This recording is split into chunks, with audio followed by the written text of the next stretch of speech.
예, 오늘 우리가 함께 나눌 말씀은 나는 생명의 떡이라입니다. 나는 생명의 떡이라. 저희가 지금 사순절을 맞이해서 예수님이 누구신지, 예수님이 어떤 분이신지를 우리가 깊이 생각하고자 합니다. 그래서 오늘은 생명의 떡이신 예수님을 깊이 묵상하려 합니다. 한국에 처음 복음이 들어오고 난 이후에 많은 조선 사람들이 기독교를 이상하게 생각하게 되었습니다. 오해를 하게 된 거예요. 잘 몰라요. 교회를 잘 모르고 예수도 모르고 복음도 잘 모르는 그런 조선 사람들이 이렇게 보기에는 쟤네들은 제사를 안 드리니까 어른을 공경할 줄도 모르는 그런 예의 없는 것들 아닌가라고 생각을 했습니다. 그리고 또 서로를 가리켜 부르기를 형제여 자매여 해놓고는 또 밤에는 같은 이불을 덮고 자요. 그러니까 아니 저것들은 그 예의를 모르는 거 아니냐? 우리는 동성동본도 그리고 남녀칠세 부동석이라고 엄격하게 지키는 그런 나라에서 저러냐? 이렇게 되게 기독교에 대해서 그리고 예수쟁이들에 대해서 비난을 했습니다. 그 중에 한 가지 또 있었는데 무엇이냐면 교회당 밖에서 들어보니 받아 먹으라 이것은 내 몸이다. 받아 먹으라 이것은 내 피다. 라고 하면서 사람들이 서로 주고받는 거예요. 먹고 마시는 거죠. 그것을 보지는 못하고 듣기만 하니까 이 사람들이 아니 기독교는 예수쟁이들은 아니 사람을 먹는다고? 라고 생각하면서 기독교를 이상한 종교로 오해하게 됐습니다. 그것이 처음 우리 조선에 복음이 전해졌을 때 상황이었습니다. 여러분 말씀을 띄엄띄엄 들으면 그런 오해를 하게 됩니다. 말씀을 잘 들어야 합니다. 제가 항상 두려운 것이 무엇이냐면 제가 드리는 말씀을 여러분들이 잘 들으시는데 간혹 앞뒤를 빼버리시는 경우들이 있더라고요. 그래가지고 임 목사가 이렇게 얘기했어 라고 얘기하시면 저는 분명히 제가 드린 말씀은 맞는데 적잖이 당황합니다. 그래서 여러분 부탁드리기는 말씀을 아주 정확하게 꼼꼼하게 잘 들으시고 그 말씀을 여러분이 마음으로 받으시면 참 좋겠습니다. 오늘 우리 함께 나누는 그 말씀의 그 메시지가 사실은 예수님의 몸에 대한 말씀입니다. 예수님의 몸이 어떤 몸인지 한번 살펴보도록 하겠습니다. 1789년입니다. 1789년 프랑스 파리에서 대혁명이 일어났습니다. 권력자들과 관리들이 부패했습니다. 그들이 폭정을 일삼았습니다. 자기들은 세금을 내지 않으면서 가난한 자들로부터 세금을 착취했습니다. 그것으로 자기들의 배를 채웠습니다. 사회가 이렇게 정직하지 않고 부도덕하다 보니 많은 사람들이 고통을 당하게 되었습니다. 빵값이 한 번 식사하는 그 값이 하루 일당에 이를 정도로 그때 가격, 인플레이션이 굉장히 심했고요. 먹고 사는 것이 어려워졌습니다. 그래서 프랑스 파리 시민들이 들고 일어났던 거지요. 분노했던 시민들은 거리로 나왔습니다. 감옥을 무너뜨렸습니다. 그래서 억울하게 갇혀있던 사람들을 구출해냅니다. 그리고 사치와 권력에 급급하며 자기 배를 불렸던 많은 그런 관리들 그리고 귀족들 그들을 다 쫓아내고요. 심지어는 그 나라의 왕과 그리고 왕비조차도 끌어내어서 그들을 단두대에 세우게 됩니다. 이런 어떻게 보면 참 무서운 그런 혁명, 그런 폭동이 일어나게 되었습니다. 그런데 이 혁명이 나중에는 통제하지 못할 정도로 변질되게 되는데요. 이때 등장한 것이 단두대가 처음 나옵니다. 단두대. 많은 사람들을 죽여야 되는데 그 사람들을 효과적으로 죽이기 위해서 발명된 것이 바로 단두대고요. 그것을 발명한 사람이 그 기요틴 박사인데 그 사람의 이름을 따서 그 단두대를 가리켜 기요틴이라고 불렀습니다. 그런데 아이러니가 무엇이냐면 이 단두대를 만들었던 기요틴 박사가 이 단두대에서 형장의 이슬로 사라지게 됩니다. 뿐만 아니라 그 혁명을 주도했던 그 그 로베르트 피에로라는 그런 사람조차도 그 혁명 편에 있었음에도 불구하고 그 사람이 나중에는 이 단두대에서 생을 마감하게 되는 그런 비극적인 일을 경험하게 됩니다. 분노 그리고 그 그것을 품고 있는 사람들이 얼마나 무서운지를 우리가 알게 됩니다. 밥을 먹지 못했던 사람들, 배고픈 사람들, 허기진 사람들, 그 사람들이 일어나면 얼마나 큰 위협이 되는지 무서운지를 우리는 알고 있습니다. 보지는 못했지만 분명 그 당시 프랑스 파리 시민들의 표정은 분명히 화가 나 있었을 것입니다. 그때 시민들이 외쳤던 구호는 이것이었습니다. 빵을 달라. 빵이 아니면 죽음을 달라. 빵을 달라. 빵이 아니면 죽음을 달라. 이것이 바로 혁명을 일으켰던 사람들의 외침이었습니다. 인터넷에서 쉽게 검색할 수 있는 것인데 유기견 전후라고 검색을 하면 강아지 사진들이 뜹니다. 사진을 좀 보시면요, 3장을 제가 준비했습니다. 그 오른편에 있는 사진, 오른편에 있는 사진이 유기견일 때, 주인한테 버림받았을 때 그 강아지의 사진이고, 나중에 보호받게 되었을 때, 보호소에서 보호받고 영양분을 받고 관리를 받고 했을 때 모습이에요. 그 다음 그림 또 보여주실까요? 강아지가 저렇게 학대를 당했어요. 학대를 당했는데 구조를 받고 그리고 관리를 받고 사랑을 받고 강아지가 이렇게 변합니다. 하나 더 보여주실까요? 저 학대받던 강아지였는데, 이런 행동은 분명 사랑을 받는 강아지가 하는 행동이에요. 보이시나요? 그림이 그려지시죠? 뭘 보여드리고 싶었냐면, 여러분 강아지도 표정이 있어요. 강아지도 표정이 있어요. 주인으로부터 버림당하고 혹은 주인으로부터 폭력을 당하고 버림받고 방치당했던 강아지들의 표정은요, 사람의 표정과 다르지 않습니다. 괴로워합니다. 힘들어합니다. 그런데 사랑을 받았던 강아지들은 변하게 돼요. 우리가 잠시 그림에서도 보았지만 강아지들의 그 털도 달라지지 않습니까? 윤기가 자르르 흐르지 않습니까? 걔네들이 혈통이 좋아서가 아니잖아요. 강아지들이 건강을 되찾고 그 밝은 표정을 지으며 건강하게 활동하는 것은 주인이 베풀어주는 사랑의 여부입니다. 사랑을 주었느냐, 사랑을 주지 않았느냐, 그것에 따라서 강아지가 이렇게 달라지게 됩니다. 여러분, 사람은 다를까요? 사람도 마찬가지예요. 분명 결혼할 때는 천사 같은 아내였습니다. 제 얘기 아닙니다. 결혼할 때는 천사 같은 아내였습니다. 그런데 시간이 지나다 보니 억세지는 거죠. 미소가 사라지고 웃는 일도 사라지고 표정은 어두워지고 그늘이 지게 되고 말은 줄어들고 대화는 끊어지게 되는, 아니 안 저랬는데, 분명 다시 한번 말씀드리지만 우리 집 아닙니다. 그런 상황들이 벌어져요. 왜 그럴까요? 배우자 때문입니다. 사랑을 주지 못했기 때문에 그렇습니다. 돌보지 않았기 때문에 그렇지요. 사랑을 받으면, 보호를 받으면 달라지게 됩니다.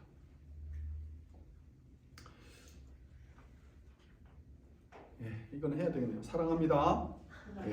사랑합니다. 우리가 서로 사랑하는 것, 서로 돌아보는 것, 살펴보는 것, 한번 안부를 물어보는 것, 별것 아니지만 한번 이렇게 악수를 하고 쓰다듬어 주는 것, 이런 모든 행동들이 분명 우리의 얼굴을 바꾸어 주는 그런 효과가 있을 줄 압니다. 우리가 우리 산위의 교회 공동체는 그런 공동체가 되기를 간절히 바랍니다. 오늘 예수님이 만났던 큰 무리들이 있는데요, 그 무리들이 바로 버림받았고 박해를 받았던, 대우받지 못하고 핍박받았던 사람들이었던 거예요. 여러분 아까 전에 그림을 통해서 강아지를 보았지만 표정이 다르잖아요. 예수님 앞에 모여있던 그 큰 무리들은요 화가 나 있어요. 배가 고파요. 왜 우리를 돌보는 사람이 없느냐? 왜 우리 편에서 우리를 대신해서 싸우는 사람이 없느냐?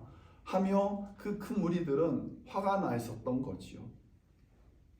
힘 있는 사람들은 그들을 버렸습니다. 그들을 버리기도 했고 필요하다면 그들을 이용하지만 거짓말로 속이기도 하고 아니면 내 힘으로 그들을 압제하며 박해하기도 했었습니다. 그래서 그들을 편에 서 있는 사람은 아무도 없었습니다. 그들은 보잘것없는 사람들이었기 때문에 그렇습니다. 그런데 지금 예수님께서 그들을 바라보실 때에는 아니요, 그런 사람들이 아니었던 거예요. 예수님께서 바라보실 때는 그들은 불쌍한 사람들이었던 거예요. 너무나도 불쌍해요. 버림받았거든요. 돌보는 사람 하나 없거든요. 그들을 불쌍히 여기며 예수님은 치근히 여기셨습니다. 그리고 그들을 먹이기 시작하셨죠. 배고픈 자들을. 우리가 잘 알고 있는 이야기인데요. 요한복음 6장 1절부터는 그 오병이어 사건이 나옵니다. 오병이어 사건. 예수님께서 그 어린아이의 그 도시락 하나죠. 도시락 하나, 물고기 2마리와 빵 5개를 가지고 남자만 5,000명을 먹이셨습니다. 남자만 먹인 건 아니에요. 예수님께서 여자들도 먹이셨습니다. 다만 숫자에 카운트 안 됐으니까 모른다는 거지만 우리가 대략 파악하기로는 약 1만 명이 되지 않을까요? 그렇죠? 그렇게 많은 수의 사람들을 예수님께서 다 먹이셨어요. 다 먹이셨습니다. 예수님은요 불쌍히 여기시는 분이에요. 예수님은 버려두는 분이 아니십니다. 불쌍히 여기시는 분이에요. 목자 없는 양을 바라보시는 것처럼 안타까워하시는 분이에요. 그래서 그들을 그 불쌍한 무리들을 사랑하시고 먹이시는 그 일들을 행해 주셨습니다. 예수님께서 이렇게 말씀하셨습니다. 수고하고 무거운 짐진 자들아 다 내게로 오라. 내가 너희를 쉬게 하리라.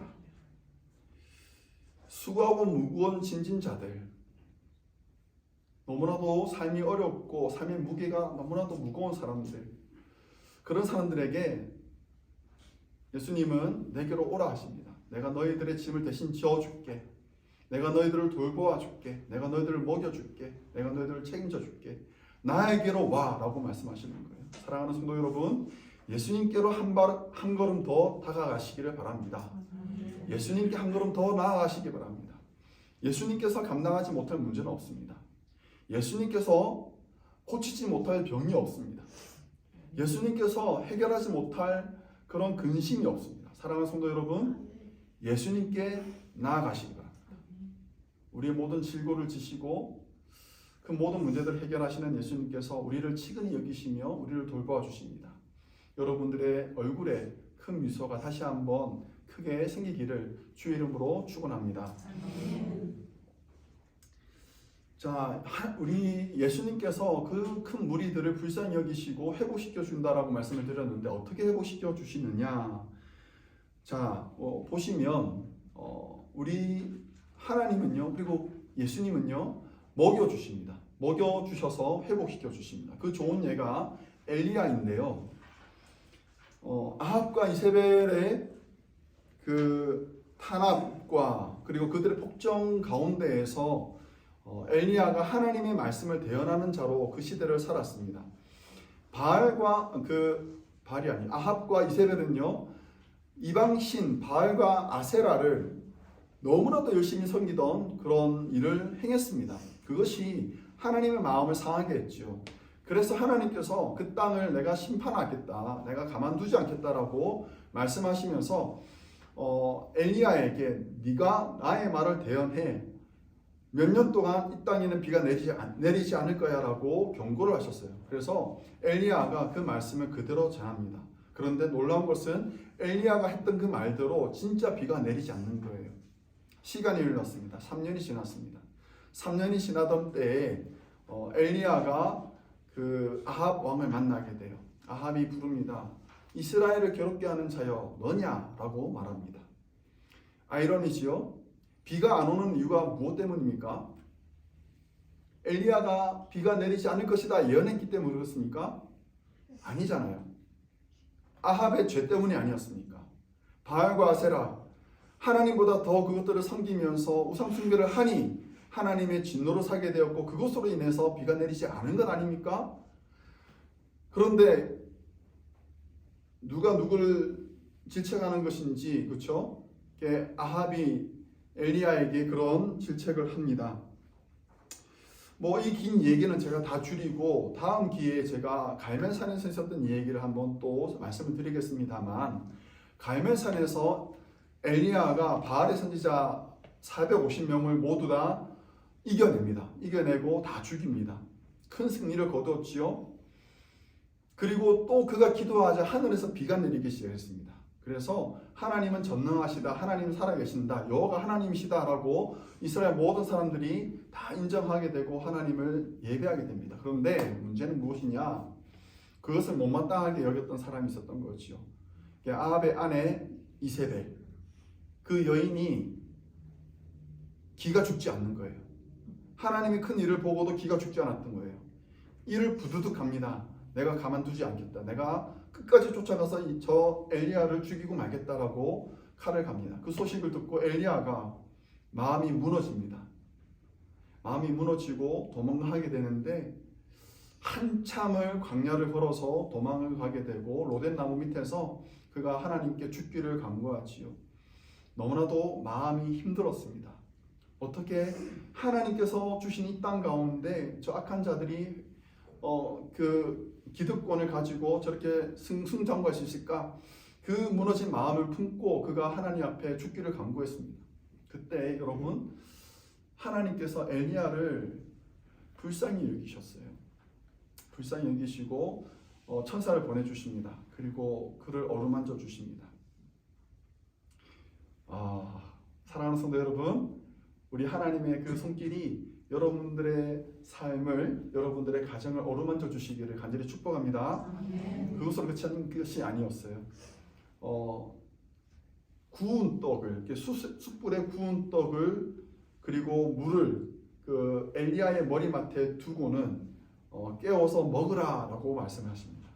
그것을 먹습니다. 엘리야가 그것을 먹고 힘이 나요. 힘이 나고 무려 40일 동안 밤낮으로 걸어갑니다. 여러분, 40일 동안 걸어갈 수 있는 힘을 얻게 된 거예요. 무엇으로? 먹고 힘을 낸 거예요. 자, 여러분, 이 감동이 없는데 여러분, 먹어야 힘이 나는 겁니다. 예수님께서 죽었다라고 생각하고 좌절했던 그 제자들이 그 갈릴리 호수로 다시 돌아갑니다. 예전에 자신들이 했던 그 생업을 이어가죠. 물고기 잡는 일을 합니다. 그런데 물고기를 잡기 위해서 그물을 던졌지만 아무것도 잡지 못했던 그때 저 멀리서 한 사람이 말하지요.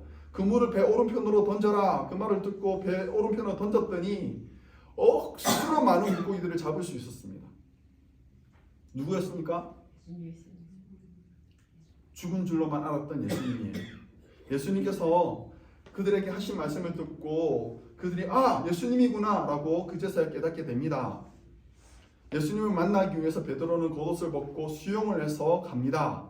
예수님 계신 자리를 갔습니다. 무엇이 준비된지 아십니까? 숯불에 구운 떡과 물고기가 준비되어 있었던 거예요. 뭐 하십니까? 먹여주십니다. 함께 먹었습니다. 여러분, 절망에 빠져있던 제자들이 엠마오로 내려가는 그 중에 나중에 그 제자들이 눈을 뜨게 되는데 눈을 뜨는 그 시점이 언제인지 아십니까?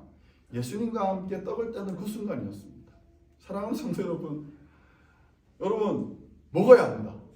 먹어야 합니다. 제가 한국에서 중고등부 사역했을 때 우리가 많이 했던 말인데, 중고등부 사역의 핵심은 무엇이냐? 잘 먹어야 한다 그랬습니다. 애들은 잘 먹여야 한다. 그래서 전도사님들과 부장집사님들이 정말 열심히 했던 것이 무엇이냐면 학교 앞에 가서 애들 떡볶이 먹여주고 청년들 같은 경우는 짜장면 먹여주고 하는 식으로 먹였던 거예요. 여러분, 부응했을까요? 네, 했어요.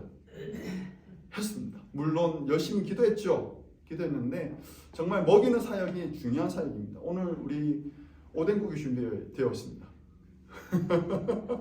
먹고 힘내시기 바랍니다.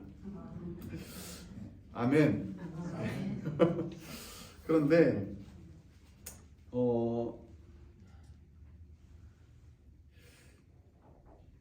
여러분, 우리가 먹는데 음식을 먹는 것으로만 우리의 영혼이 회복되는 것은 아닙니다. 그렇죠?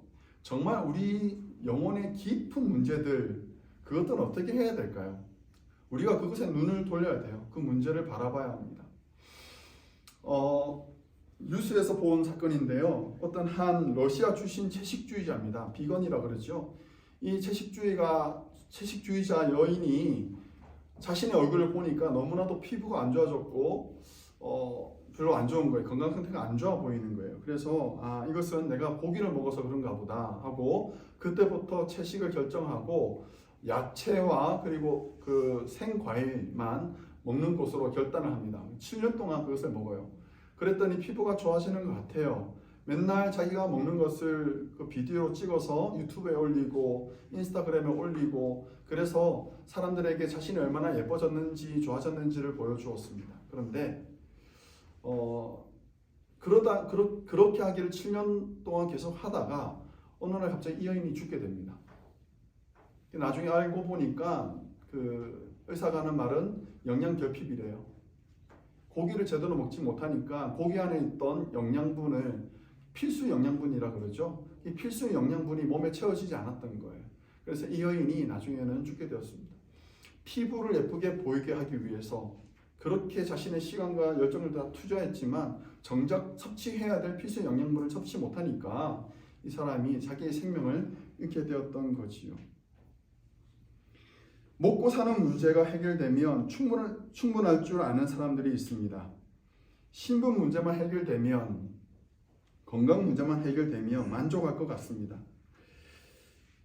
이런 문제가 더 이상 없는 사람들, 나는 다 해결했어 이렇게 말하는 사람들은 예수님은 필요 없다라고도 생각합니다. 그리고 실제로 그렇게 살기도 합니다. 웬만하면 돈으로 다 해결하지요. 다 해결할 수 있습니다. 돈으로 해결이 안 되면 좀 더 많은 돈을 주면 됩니다. 그러면 또 해결이 되기도 해요. 정 그것이 안 되면 자기가 가지고 있던 인맥과 그리고 권력을 가지고 사용하면 문제들이 해결될 수도 있습니다. 그래서 자기 인생에 예수님은 굳이 필요 없다라고 생각하기도 합니다. 그런데 여러분, 죽음의 문제는 어떻게 해결을 하시겠습니까? 다른 문제는 다 해결한다 할지라도 죽음의 문제는 어떻게 해결하시겠습니까? 돈인들, 인맥인들, 권력인들, 그것이 죽음을 감당할 재간이 있겠습니까? 자기 밭의 소출이 풍성했던 한 부자가 이렇게 말합니다. 누가복음 12장 말씀입니다. 제가 읽어드리겠습니다. 내가 이렇게 하리라. 내 곡간을 헐고 더 크게 짓고 내 모든 곡식과 물건을 거기 쌓아두리라. 또 내가 내 영혼에게 이르되 영혼아, 여러 해 쓸 물건을 많이 쌓아두었으니 평안히 쉬고 먹고 마시고 즐거워하자 하리라. 네. 넉넉한 것 같아요. 부정한 것이 없습니다. 이제 곡간을 더 크게 지으면 더 풍성하게 살 것 같아요. 그런데 그날 밤 하나님께서 이렇게 말씀하십니다. 20절 말씀 같이 한번 읽어보겠습니다. 하나님은 이르시되 어리석은 자여 오늘 밤에 내 영혼을 도로 찾으리니 그러면 내 준비한 것이 누구의 것이 되겠느냐. 아멘. 사랑하는 성도 여러분, 더 중요한 문제, 더 근본적인 문제를 우리는 다뤄야 합니다. 여러분, 눈에 보이는 것 쫓아가다 보면 정말 필요한 것을 놓치게 되는 거예요. 남들처럼 살려고 노력하다 보면 정말 붙잡아야 할 그것을 놓치게 되는 거예요. 필수 영양분을 우리가 붙잡아야 합니다. 생명의 주인이신 예수님을 붙잡아야 합니다. 예수님이 우리에게 있어서 가장 중요한 분이십니다. 여러분, 돈, 권력, 자리 이것들은요 나중에는 다 거품처럼 사라지게 돼요. 그러나 영원히 남는 것, 그것은 오신 예수님밖에 없습니다. 예수님 붙잡기 위해서 더욱 노력하고 힘쓰는 우리 모두 성도 되시기를 주의 이름으로 축복합니다. 아멘. 하나님께서 이스라엘 백성들에게 하늘에서 내려준 만나를 먹여 살리신 것처럼 사람은 생명의 떡이신 예수님을 먹어야 합니다. 예수님께서 이렇게 말씀하셨습니다. 35절 말씀에 보면 예수께서 이르시되 나는 생명의 떡이니 내게 오는 자는 결코 줄이지 아니할 것이요 나를 믿는 자는 영원히 목마르지 아니하리라. 이렇게 말씀하십니다. 예수님의 몸과 피를 먹고 마셔야 한다라는 거예요. 그래야 산다는 거지요. 그런데 여러분, 예수님의 몸을 먹는다라는 것은 무슨 뜻일까요? 여러분, 예수님의 몸을 어떻게 먹을 수 있을까요? 부활절이 되면 우리는 성찬식을 할 것입니다. 성찬식을 하면서 우리는 그 전병을 나누고 그리고 포도주를 나누면서 이것은 예수님의 몸입니다. 우리를 위해서 흘리신 피입니다. 라고 우리는 성찬식을 거행할 것입니다. 처음 이제 저희들이 성찬식을 하는 거기 때문에 저도 정말 기다렸습니다. 그런데 예수님의 몸을 먹어야 산다라고 했을 때 그것이 정말 성찬식만을 얘기하는 것일까? 그것은 아니라고 생각이 듭니다. 그보다 더 큰 의미가 우리에게 있는 거지요. 오늘 본문의 근거에서 우리가 생각해 보면 예수님의 몸을 먹는다라는 것은요, 예수님을 믿는다라는 것입니다.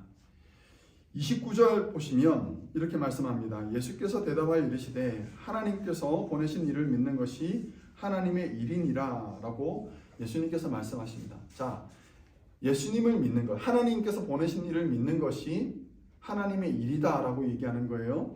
그리고 나서 40절 상반절에 보면 또 이렇게 말씀하십니다. 내 아버지의 뜻은 아들을 보고 믿는 자마다 영생을 얻는 이것이니. 내 아버지의 뜻은 아들을 보고 믿는 자마다 영생을 얻는 것이다 라고 말합니다. 여러분, 예수님의 몸을 먹는다라는 것은요, 예수님을 믿는 거예요. 예수님을 믿는 것. 예수님을 나의 그리스도이시고 하나님의 아들이시다라는 것을 고백하는 것, 그것이 바로 예수님의 몸을 먹는 것입니다. 자, 이것이 완전 또 이해가 다 안 되지요. 사랑하는 성도 여러분, 성도는요 떡으로만 살지 않습니다.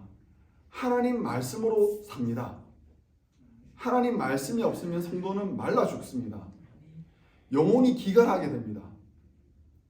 우리가 한 번씩은 경험해봤잖아요. 잘 사는 것 같아요. 부족하지 않는 것 같습니다. 돈도 충분하고 우리 자녀들도 잘 자랐습니다. 그런데 내 영혼은 답답할 때가 있어요. 그럴 때 우리가 어떻게 해서 어디에서 그 문제를 해결할 수 있습니까?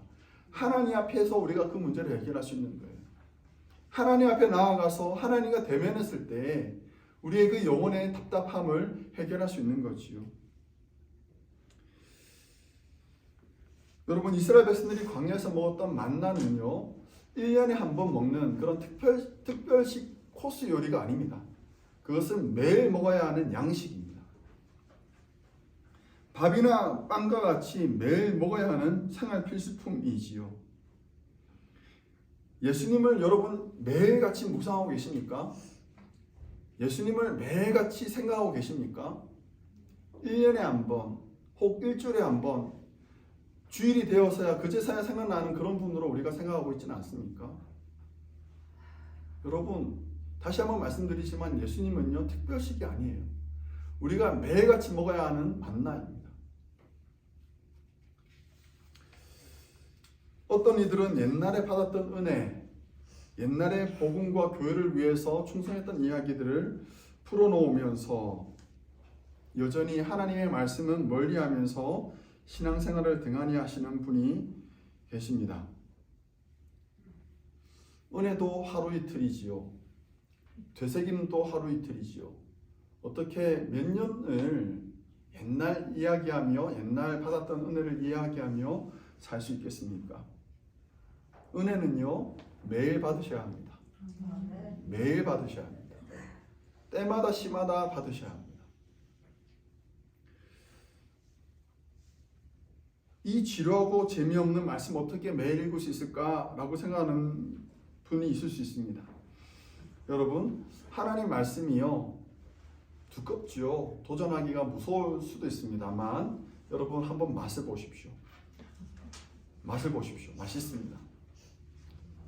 진짜 맛있습니다. 말씀이 답니다. 와, 말씀이 이렇게 좋았어? 깨닫게 됩니다. 그 속에서 하나님을 발견하게 됩니다.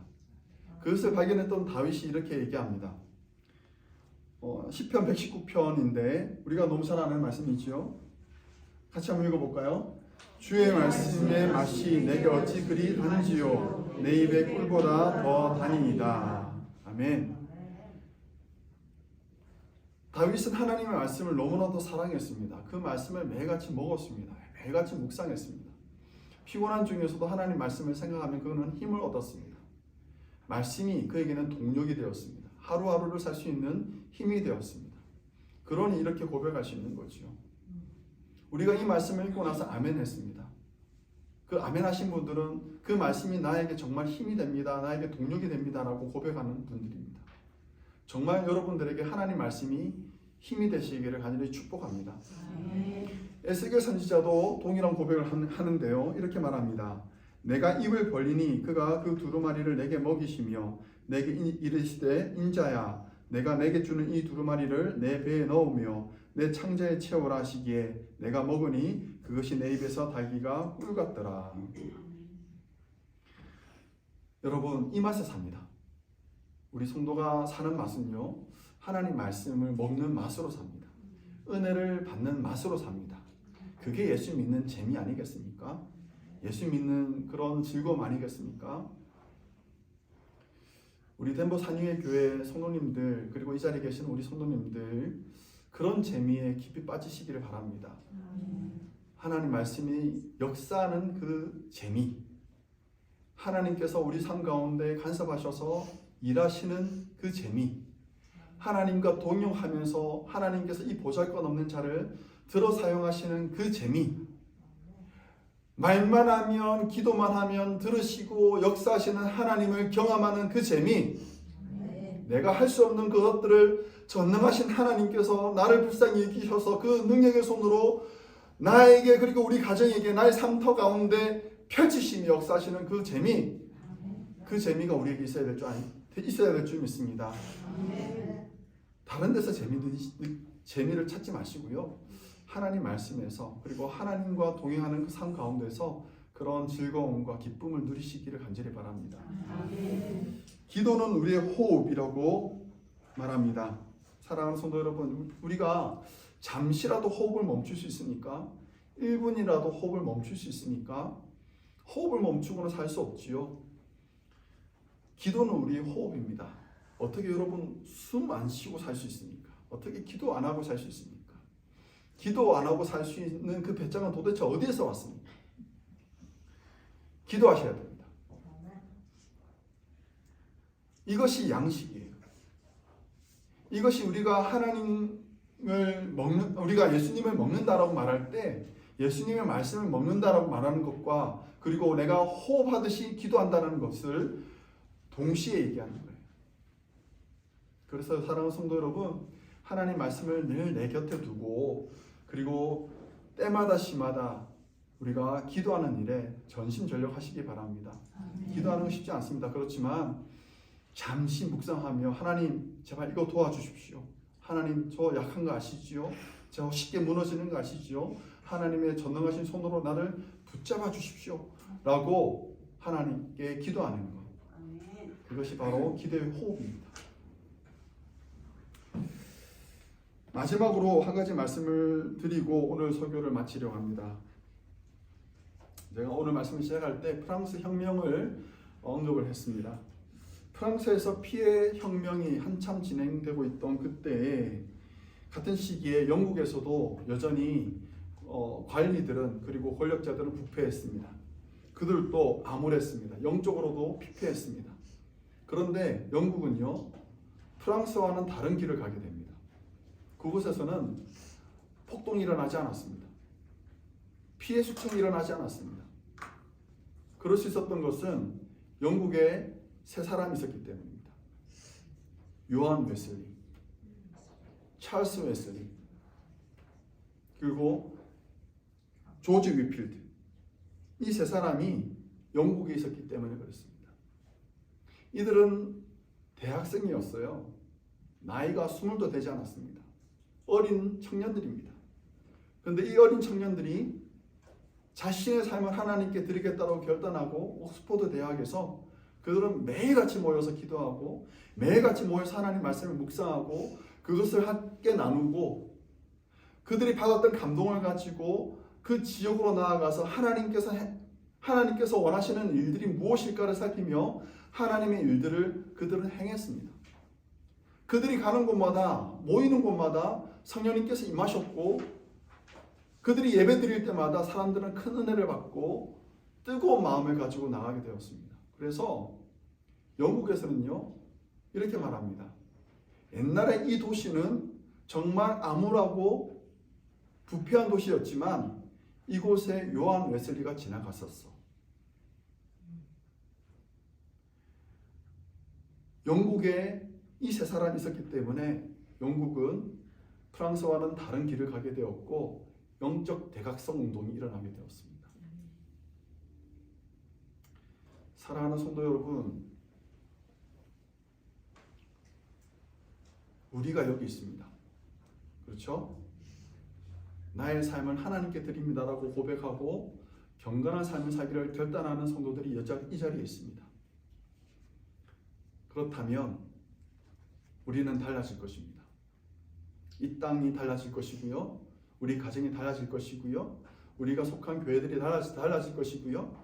내가 살고 있는 삶의 터가 달라질 것이고 우리 조국이 달라질 것입니다. 우리 한마디 할까요? 조국아 안심하라. 안심이 안 됩니다. 다시 한번. 조국아 안심하라. 내가 여기 있다. 내가 기도하겠다. 기도하는 성도들은 나라를 살립니다. 기도하는 성도는 가정을 살립니다. 예, 그런 우리 성도들을 통해서 그리고 우리 교회와 그리고 이 땅에 있는 모든 교회들을 통해서 이 땅에 부흥이 오기를 간절히 바라고 그리고 하나님의 치유하신 역사가 우리 가운데 충만하게 거하기를 주의 이름으로 간절히 축복합니다. 함께 기도하겠습니다.